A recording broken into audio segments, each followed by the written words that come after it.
Herkese merhaba arkadaşlar, kanalıma hoş geldiniz. Yepyeni bir videoyla karşınızdayım. Türkiye'nin güzel oyuncusu Ebru Şahin ve eşi Cedi Osman'ın tatilden olan güzel görüntülerini sizler için YouTube kanalımda video halinde sunuyorum arkadaşlar. Umarım beğenirsiniz.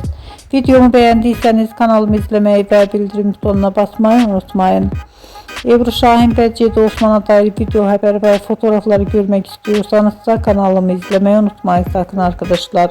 Şimdilik benden bu kadar. Yeni videomuzda görüşmek üzere. Hoşça kalın.